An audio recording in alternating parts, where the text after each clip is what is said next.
Hey, good morning. This is Ogo's Fish Room. I am going to make a short one today, I promise. I'm only going to show my 20 gallon because everybody's kind of out and about this morning. There's the white and pale blue veil tail betta, male betta in the back there.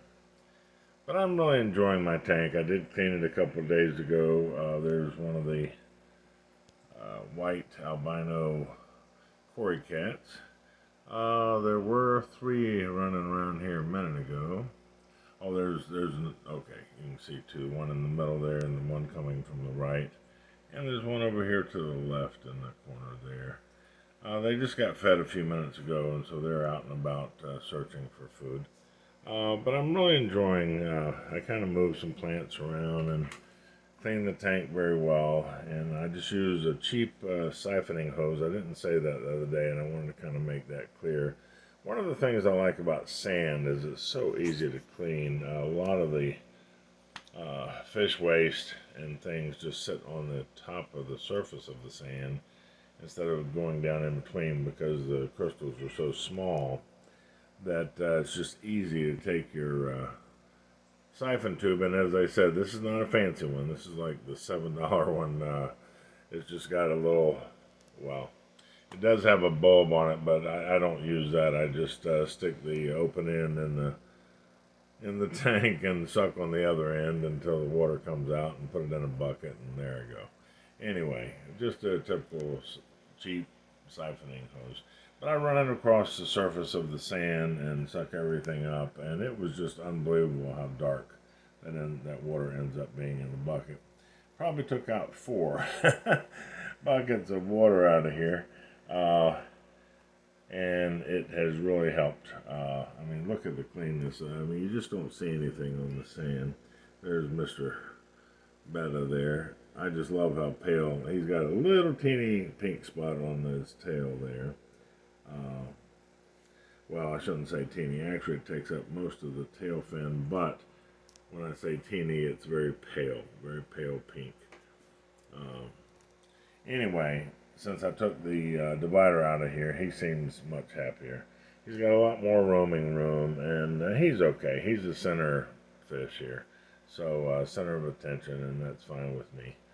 Um, Also, I did say that the other day that I put 20 or 30 shrimp in here, and they are certainly out and about. And I just love these things. I think these things do an incredible job on cleaning.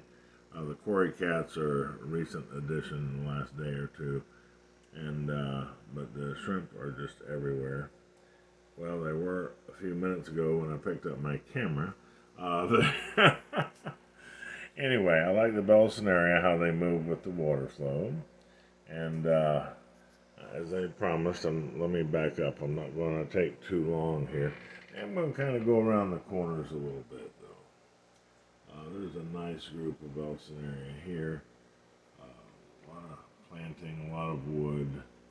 Uh, Trying to get you to look down some corners there, around some corners.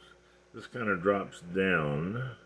I've moved the sand up front so the Valsnaria has a place to root. And I kind of pull it away from the back where my filters are.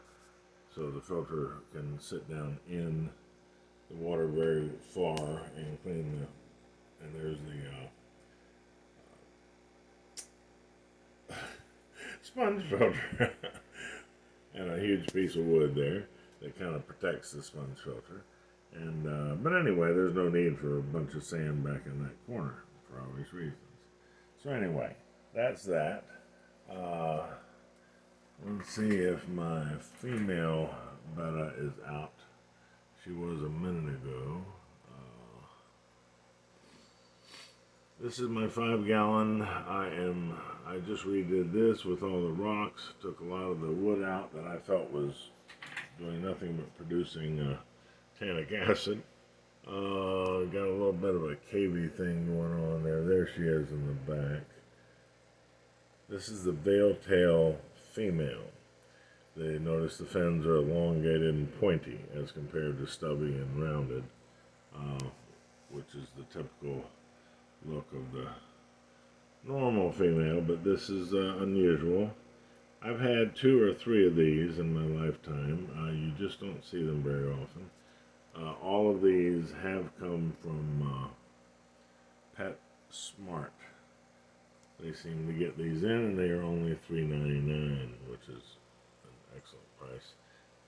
Once again, I'm trying to move along here, but I do want you to see this tank because I'm very thrilled with it. Okay, well, I'm trying to get you to see under this little cave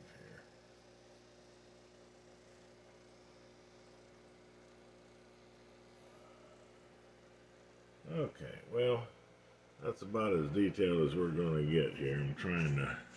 There she is again. And, of course, plenty of shrimp in here.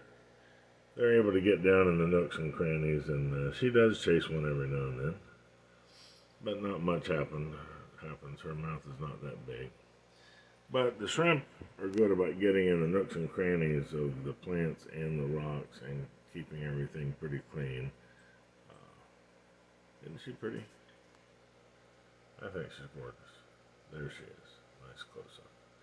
Okay, we're going to call it quits. That's all I wanted to do, is just kind of give you an update on these 2 tanks, because these are the last 2 I cleaned.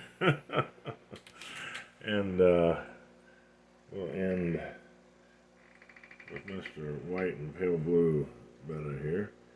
And I'll back up, say good night or good morning, and hope you have a wonderful day. Thanks for watching. This is Oval's Fish Room signing off. Take care of yourself, and have a good holiday coming up. Bye-bye.